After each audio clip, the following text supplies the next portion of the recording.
Hello. Like I said before, December is going to be saturated with content. I have so many videos planned. Don't worry, take my word for it. I would never lie to you. But more importantly, I put a poll on my Instagram and I asked what you guys thought were the best albums of the year. Hint, hint, that might be what the next couple of videos are going to be about. Ugh. Now, I have made my list of top 10 albums of the year, but that's not going to stop me from just giving a few ideas or, opinions on these albums. So, any albums that you guys sent me in this poll might actually be on the list, so don't think that I'm just going to do the ones that aren't. I will do every album that you guys have recommended, or at least I guess that means what you guys think are the best albums of the year. I'll give my quick little opinion on it. Get into it. James says Scorpion. Okay, well, fun fact about me, I am not a big Drake fan, but that doesn't mean I don't like his music. It just means that I'm not a big fan of his whole albums as a collection. A lot of his songs kind of hit or miss for me. I'm not gonna make a meme out of that. I probably did. Scorpion for me felt way too saturated. Way too saturated. Way too many songs on this project. It gets overhyped because it is Drake, so you can't really excuse that, and I'm kind of getting used to having lower expectations than what everyone else thinks the album's gonna be like. At first, I did like a lot of songs. I think Emotionless is one of them. I really like After Dark. I like Blue Tints, Final Fantasy, March 14th. The last bit of the B-side, as well as Nice for What. I'm a fan of kind of the more R&B Drake. Drake from Take Care era, a little bit more softer, poppier. It's kind of hard for me to put into words because I did listen to this album quite a bit at first. There are a few gems on this project, I will give it that. Emma says Astroworld. Astroworld was really weird because I feel like with everyone else we were expecting this amazing project and we all had this idea of what Astroworld was going to be in our head. And then we get to the actual project and it was a lot different. Not necessarily bad. In fact, I actually did enjoy Astroworld a bit, not nearly as much as I had enjoyed his other projects like Birds in the Trap, St. McKnight, or even Jack Hunt Show. I like that a lot too. Wasn't disappointed in the project, just kind of falls a little bit short compared to his other albums. Will says Kids See Ghosts. I'm not actually a big fan of Kids See Ghosts. I just can't really get on board with the whole theme of the album. I really like Fourth Dimension, but that's kind of it's a really strange track compared to the rest of it. The rest of it's a lot more melodic and just wavy with Kid Cudi just moaning a lot, and Kanye's obviously kind of comedic but kind of cutthroat flow. The whole album it actually is one of the lower points on all of Kanye's 5 albums that he released. Not worse than Nasir, but I don't think anyone recommended that. But that's how I feel about Kids See Ghosts.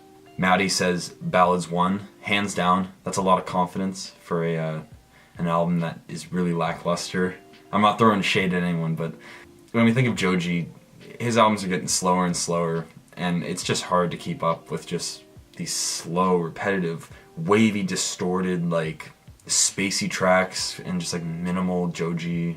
It just gets really boring, but there are really good songs. Songs that pick up a lot, like No Fun and Can't Get Over You, are really fucking good in this album, but that's probably because they just come in at weird times and just jolt the entire pace really quickly. I mean, compared to his last project, which was In Tongues, I think it's a step up, but he's still going in the wrong direction. He kind of needs to do something a little bit different. Stick with the fun stuff, I guess. Carter 5, Josh says, I'm not a big fan of Lil Wayne.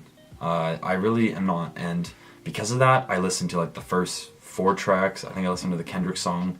Wasn't really a fan of the Kendrick song, and I'm a die-hard Kendrick fan. So that kind of goes to show that the whole idea of the project to me just wasn't really fit for me. Wasn't a good fit. I already said that. It just didn't really stand out to me, didn't really draw my interest, but I'm not saying it's a bad project, because I really didn't listen to it enough.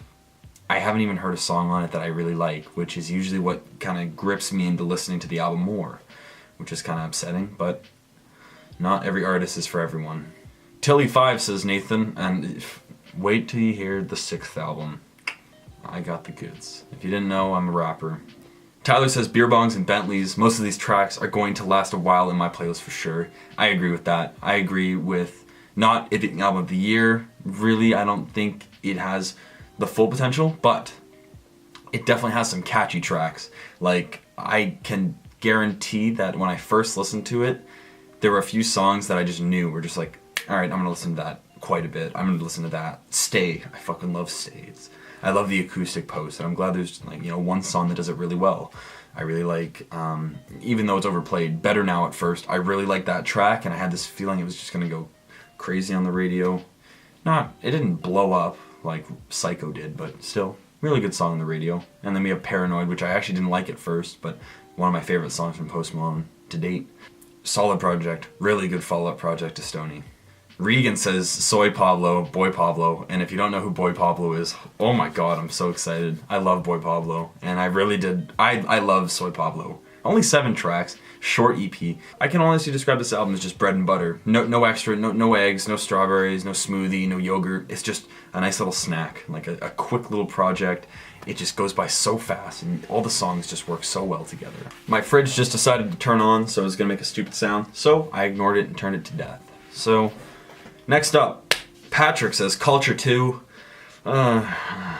If this was top 10 worst albums, I would definitely put it there. I hate to make such a strong stance on it, but Culture 2 is the definition of oversaturation. If I thought Scorpion was too oversaturated, Culture 2 is like the pinnacle of just pretty much gold mining in the Yukon. Like, or golds, whatever the fuck they did with the shaky things in the water. Like, you really have to look deep to find the good songs in this thing. I listened to like the first 5 tracks, which is a lot for a Migos project. I'm not a big fan of Migos as well, so a little bit of bias there, but I guess this entire video was bias. First 5 tracks, the only standout track for me in those 5 was Narcos, while everyone was talking about like BBO and White Sand. Narcos is one of the songs that I really enjoyed at first, but now I just can't listen to it. It's boring. And I think that's the problem with it having so many bad tracks and only a few good tracks, that once you listen to all the good tracks too many times, they just kind of get obsolete. This is one where I would definitely say, like, it's not a good project. It isn't. Like, this is a firm, like, even though I'm just giving quick thoughts, it really isn't that good of a project. I'm not meaning to shit on your day, Patrick, but I need better projects to look at. Fucking stop! Ugh. Eric says, Come Over When You're Sober Part 2. Didn't listen to it. Not a big fan of Postmortem albums. Same with Skins, he also recommended. Strangely enough, now that I'm looking at this, these are all albums that I actually didn't really listen to that much. The Lil Peep album and the X album I didn't listen to because I'm not a big fan of Postmortem albums. I will probably discuss how I feel about XXXTentacion in another video. It's a bit of exploit. We don't have to get into it. A Love Letter to You 3, Trippie Redd. I heard it was a step up, but I actually didn't have time to listen to it. I've been so busy enjoying all this other music that it kind of just breezed by me, and I didn't really get a chance to listen to it because I have to kind of be in this mindset to get in Trippie's vision. I'm kind of excited to listen to it though.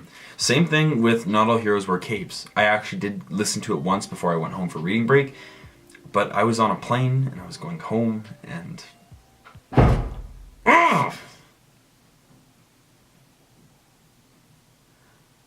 I heard them walking. I hope they heard me fucking you. Okay, what was I saying? Not All Heroes Wear Capes. I didn't really get a chance to listen to it. I listened to it once.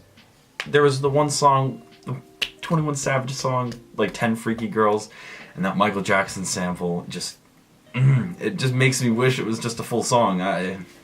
But I guess that's why I love it. Some songs, you just love the tiny snippets you hear of them. I just wish it went on forever, but I know it wouldn't be a good song if it just kept going. And I know how perfect it is in a short snippet. So, East Atlanta Love Letter. I listened to it once.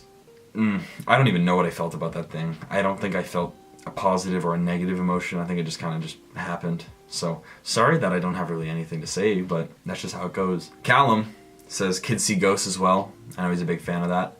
And Life's a Trip, another Trippie Redd album that came out, I think, earlier than the Love Letter to You 3. If I recall, don't take my word on it. Life's a Trip is one of those albums that I liked a few singles that came out before, but the full thing came out and then I was kind of just greeted with a little bit of repetitiveness. I don't want to say anything more because that's all I can really think about when I think of that album right now. I will give it some time. I will give Trippie Redd some more time. He does deserve it. This year is kind of his year. He's been blowing up left and right. He started off the year with Dark Knight Dummo, so this guy's been on a roll ever since. Rama says Sun City, and I have to ponder the question, is a 5-track EP and a 7-track EP, because 2 of them are just monologues, is that really what you want to call a good album? And there wasn't really a story, it was kind of just like, just a little bit of context for the album. In general, there are a lot of good songs on it, and by a lot I mean like a majority of them are good songs. 3 out of the 5 I really did like. 2 of them are bearable, not bad, but just kind of mushed over a little bit. They kind of blended together. Definitely one of Khalid's better projects. I mean, of the fucking 2 mainstream ones he's put out. But still, he didn't go down, which is great. He kind of stayed either relatively close to what he did on American Teen, or a little bit higher, if I'm being honest. Owen says, some rap songs, no contest. Earl Sweatshirt is a artist that you really have to...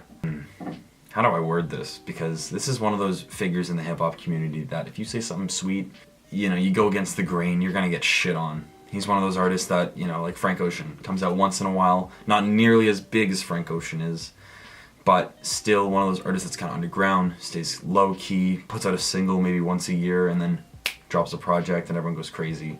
I listened to a few songs of it, and I wasn't too impressed. This was kind of like my first Earl Sweatshirt full-on project, and I was trying to absorb it, and I just wasn't getting on board with what he was bringing to the table.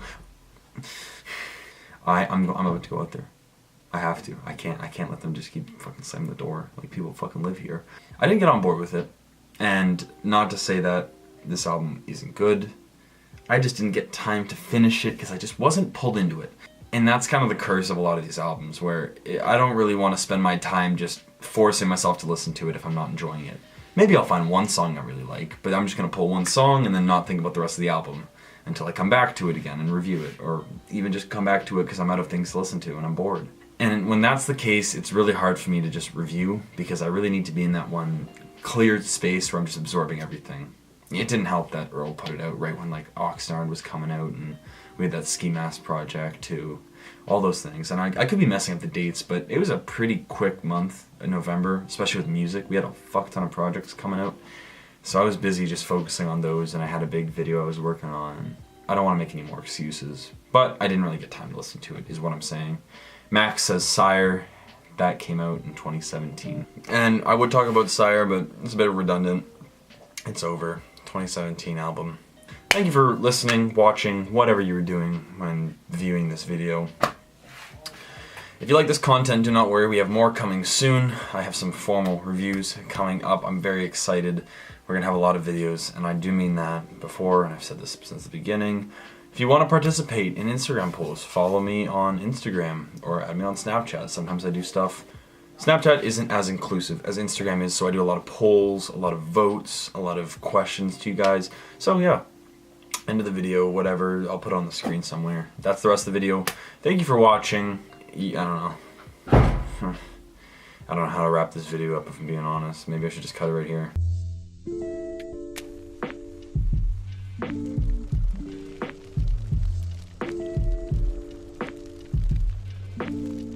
Yeah, I like to think I'm well equipped as any other average guy, but I just can't discover love, and I don't even set my standards high. On top of that, I'm camera shy. Maybe I should opt out of the dating pool and be an undercover Tinder samurai.